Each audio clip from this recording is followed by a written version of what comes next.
or sex of any kind. Yo, no way. Great. Hey guys, and welcome to Little Black Book. You know what time it is. And we're gonna give you guys a review of Too Hot to Handle episode 1. Let's get it in, baby. If you're new to the channel, make sure you like, share, subscribe, click on that bell button for notification of the uploads. And for those of you returnees, you ain't got the minerals. You ain't got the minerals. Boom, boom, boom. I want you in my room. Alright, cool. So, I want to start off by saying this, guys. Look, when I started watching this show, I was like, oh man, I don't know if I can really do a review on this show. It's a bit sexual. But actually, when I started watching it, I started to realize how important it is as somebody who's in the culture, who's in this generation, to talk about some of the things that we're seeing here. So we're going to really educate people on what we're seeing. Because if you just see sex, you're going to miss a lot of the messages that are being said that are hidden. And that's what this channel is going to be about. This particular reviews, when you follow us, hey, make sure you like, share, subscribe now, because all we're going to be talking about is hidden messages in these particular things. You're going to see a deeper stuff. Alright, so, I want to let you know this from the very jump. Whenever rules are given, or comma, or sorry, I should say forward slash or whatever, backslash, rules or laws are given, yeah, man tends to break those particular laws. They tend to flout it, and here is why. Because when man fell from the garden, Adam and Eve, when Adam and Eve were in the garden, when they ate the fruit from the tree, it said their eyes were opened. And now they knew what? Good and evil. So now when Lana is given the rules later on after, when she says, listen, no more, there's going to be no sex, no kissing, no touch, none of that, like, naughtiness behavior. Suddenly, the body is reacting, right? And you see, the Bible says that, look, that this body that we have is flesh, you understand? And the nature of this person, right? The old man, the nature of the old man, the old person that's within us. When I say old man, it means this nature that we have, right? Of the flesh. It desires to do these things. It desires to break the law. You understand? That's what it's there for. And so what you see is this. If there's no law being spoken, nobody tries to break the law, because there is no law to break. So when before Lana says anything, everybody's moving anyhow they feel like. They don't feel no way, because there's no law that's given. Once Lana says, oh my days, no more sex, watch how everyone's confused, stressed. Now they're suddenly saying, I've not had to abstain for a long time. Suddenly people don't know whether they can last without having sex. Suddenly there's pressure on people now when they're having a relationship with somebody else. Suddenly there's only thoughts of sex now. Like, whoa, what happened? Why is it? Look, did you guys never have conversations with people in the world before? No, it's not that. But now, one, there's a law. Everybody is looking to now break this law, and because they're scared of breaking it, they're trying to tiptoe around the edges. This is very key, because this will make you understand where a lot of these people's behavior is coming from, and two, why everyone's doing what they're doing. Do you get me? So that's cool. Let's go into it. So I want to break this first thing in. The first thing I want to say is this. When it comes to sexual intimacy, right, and dealing with that, on this particular show, what I'm seeing is that if these people are very honest with themselves, they're saying, obviously, look, they're very sexual beings, everyone's having sex, and they've never had conversations with the opposite sex, they've never been intimate with them on an emotional level. That's a very sad thing. I don't think we understand how sad that is. If this whole bunch of row of people have never really had conversations with the opposite sex without there being the need for sex to be involved the whole time, that shows you how shallow of a relationship most people are having. I'm being very real. Your sexual intimacy, cannot take you all the way to a wholly successful relationship. There's not one couple on this world, let me see one, that the only thing they have is sexual intimacy and sexual chemistry, and that took them to the end of their relationship. If you see any successful relationships, any successful marriages, they are not born solely on sexual intimacy. So these people have a problem. When you are only focused on sexual intimacy, it is because you lack the comprehensive skills to be able to articulate how you feel in your other areas, the mental, intellectual, the emotional. Do you know what I mean? You're struggling in those areas. So how is this normal? We can't normalize this behavior.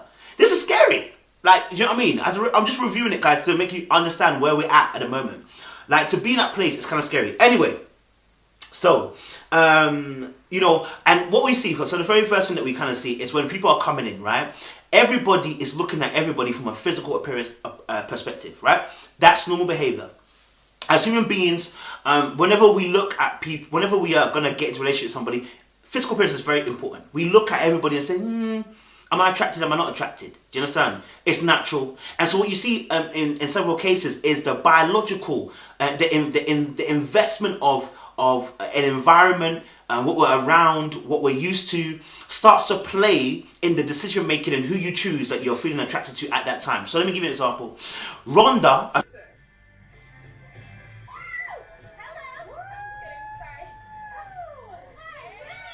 As soon as Kel's come in, woo! Straight attraction. Something about him makes her feel straight away attracted to. Now, if you see her types, it was Kel's, it was David, and it was what?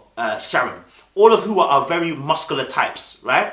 Whether they're in different sizes or shapes, they're very muscular types. So she has a type straight away, physical appearance. So now what you see is that now she's drawn to those particular people. We have been conditioned in a certain way due to our environment, due to what we see when we grow up, due to what we've experienced in our homes, that we are guided towards something. And you see that she said even about David, the fact that she likes his abs. She talked about the fact that obviously his size. She talked about Kel's when he came in. Her immediate reaction was to kind of make a noise. That was her instant attraction. Do you understand? Which is really interesting. Now, when you see Sharon's reaction, right? His one that he gets excited about was actually Francesca. It's very key. When Francesca came in, his wall was woo! He was excited. Why was he excited? Because he's seen something that he feels is a specialty and rarity. Do you understand? But something later on clicks for Sharon that is actually Rhonda that he wants. I don't know if it was the bunda or what, but something clicked for my man. Do you get me? That made him change. That made him not change, but made him focus more on her rather than actually Francesca. And that's the key thing. I think men and women are very different. So here it is, like especially black men as well. The ability to appreciate other races and their beauty. Do you understand? We're not often confined to just black women. That could be another argument we can have later on, but we're not often confined to black women. So when he appreciates Francesca, it doesn't mean he was going for Francesca. He just appreciated the fact that she's a really good looking bird. You understand? So that was very important. It was interesting as well because with Sharon, what I found interesting about Sharon is that when, men are very interesting creatures because they are very competitive and they are very, very, very, quiet about some of the weaknesses that they have. So when Sharon sees Kel's, no problem. But when they get into one-to-one, his honesty and truthfulness shows an insecurity. He talks about how the fact that Kel's is a big guy, he's solid, etc., etc. And Kel's tries to make him feel comfortable here. Heaven on earth. It's not fair, bro. I'm the shortest guy here. You know what I'm saying? Like, first I was the only black guy. Cool, I had something going for me. Then I got a big black guy. It's like, I'm not, bro. Okay. You're not defined by your height and your race. You're not, You're but not. it plays a part. Yes, It plays a mate. part. I'm sure you've got like good chat, no? I mean, most people know that short have good chat. Not that short. Because Kel's is obviously a nice guy. I mean, other guys might have been a bit of douche about it, but Kel's is a nice guy. Kel's like, no, I'm sure you short guys, and he didn't mean anything by it. He said, I'm sure you short guys, you have chat about you lot have chat about you, da. All right, and then Sharon picks up on that again and says, oh, you see, you're talking about the shortness, but that's an insecurity. Do you see how quickly he wanted to measure himself against Kel's due to what? Physique. Because we're very much aware that the first thing that we see in people is their physique, is their physical appearance, and we know that it helps to bring someone forward along the line of making a decision. It is not the only thing that a woman looks at to make a decision. Do you understand? Like, let's not get twisted. The body, the outer shell is very important for a lot of people. For a lot of us, including myself. And a lot of guys and a lot of women. But that's not the finishing product. When you're only focused on sex though, the outer shell is the most important product because that's what you're interacting with. You're not interacting with sex. You're not interacting with the mental mind of the individual. That's not what you're having sex with. You're having sex with the body. And so you're listening to the urges and the chemicals that are running and the feelings that you're getting of pleasure from it. That's why now the outer shell becomes even more important. Do you feel me? So that's why when people are friends, and they are friends for a long time, some of you girls will say, our friends are in the guy for time, but then suddenly I started to see him differently. What made you change? What made you change? Because listen, a lot of guys, when they friends on the girl's in friends with for time. Listen, he may have sex with her, but she's never going to be wifey. Whereas some girls will flip the script and say, okay, the guy who's in a friend zone. I can end up being with him. Because as you spend time with him, you've mentally connected, emotionally connected, experientially connected, meaning that you've experienced things with that person, you've developed memories to that person, do you understand? And all of that is causing you to see the person in a completely different light. Do you feel me? But when sex is on the brain, and this is where it's interesting because men and women are different in this in particular instance, supposedly psychology-wise. I think that's more to do with the fact that we have a system that's in place that labels women more often than not. But the psychology is that men are very body-focused sex-wise. Women are very person-orientated sex-wise, meaning that men focus on the body and they focus on themselves being pleasured, whereas women focus on their emotions and focus on what you feel as well during the process of sex. So how they choose somebody necessarily isn't always so holistically focused on the outer shell. Do you understand? Because eventually what happens is the men who are focused on the outer shell begin to move inwardly. Girls who are focused on the inwardly begin to move outwardly. That's how it comes as a process of time goes over relationships. But anyway, let me focus away from that because I don't want to go too much into that. I'm not. Okay. You're not defined by your height and your race. You're not. You're not. It plays a part. So back to what I was saying about Sharon. So with Sharon. So Sharon was obviously showing this insecurity when he was comparing himself to Kels.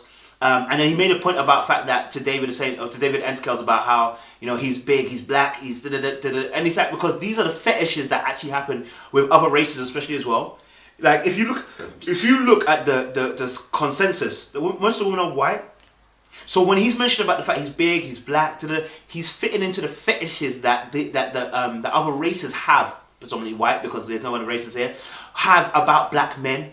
Do you see it? So, you know, and you know, earlier when he was saying about, you know, he glorified his penis, right? Because all of this again is about showing that peacock feathers, that outwardly I'm this bravado, right? But you're more than just that. Do you understand? If you only focus on the fact that your penis is long, you understand? That's all you can offer. It'll be a sad life for life because, fam, everybody needs to connect emotionally. Everybody needs to have mental communication with people. Do you understand? So that was very interesting from Sharon, I should say. And I want to make this point as well. Men often don't fight; they find their lane. It's different with women. When you see Chloe, right, and the faction begins straight away with women, it's so scary. Chloe's talking with some of the other girls, I don't know who it was, and immediately, what she did was ask the girl, what do you not think about Francesca? What did Francesca do to immediately cause you lot to start factioning already? Is it because she's a good-looking bird? Yeah. And so when they call her over, they ask her, who do you like? And she said, oh, I like Harry because he's tall, da-da-da. You know, I'm Harry. So, it's peak because it's like, alright, what does she do to cause a faction already? It's just women. I think women really compete more than even men. Because men, what we do is we find each other and we say, okay, cool. Do you know what? When it's setting where there's bare girls, I'm not going to compete for the same girl, fam.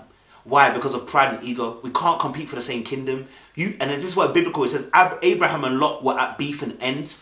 Abraham said, listen. Abraham's people were saying, listen, you lot are taking up too much space. Lot's people are saying you're taking too much space, and there was a beef. And so Adam said, listen, you go your way, I go my way, and that's how men act. We do not want to compete. There's no benefit in competing except there'll be bloodshed. Do you understand? Because when kingdoms have to meet kingdom, territory is taken over, dominion has to take place. Do you understand? So when I have to dominion, it's dominate. I have to take over your plan. That means exerting energy. And if I don't need to really do that and I can still win, why do that? And that's how men are programmed. So now, you see with Sharon, he's not going to compete with Kels in the girls that he wants. You understand? He's going to compete with the girl that he wants. He's going to go with who he wants, rather than competing with Kels. Do you feel me? Because it's survival. There. So yeah, I mean, I want to give a quick rundown of episode 1. I didn't want to give the whole thing what's happened. Do you get what I'm saying? Because I didn't want to talk too much. I want to talk about it in another video surely. But in what happened here, obviously, when Lana introduced the no sex rule, you saw that how everybody suddenly was like, oh, well, especially the guys anyway. You know, having to abstain from masturbation, having to abstain from sex, you know, having to abstain from all those particular behaviors. You saw how the guys were reacting. That means no kissing. What? This is bullshit. You just said no kissing, that's it. No heavy petting This is literally bullshit. or sex of any. Right? Because they're so used to living this way. It's so used to being in this lifestyle. And this is what it is as well as Christians sometimes. when we come into Christianity, we're so used to living the patterns of, you know, being so sexually impure and sexually immoral and moving anyhow, that when we're asked, when we're moving into God and we're seeing that the behaviors that we shouldn't exhibit anymore, we should move into a different realm, we struggle at first because we're so used to, it's a form of communication. It's like someone telling you stop speaking English. It's become such a useful communication for us as men especially, that turning it off is a difficult thing. Do you understand? And they're not the only ones. Women also too were complaining, especially Chloe. But yeah, I just found it interesting watching them and kind of seeing what was going on. That, you know, the way that people react when rules are implemented. But we'll go deep into that. I'm gonna focus on the next video. We're gonna talk about obviously the scene with David and Sharon with Rhonda, and we're gonna go a bit deeper than that. All right, guys, make sure you stay locked, stay loaded. I appreciate you guys.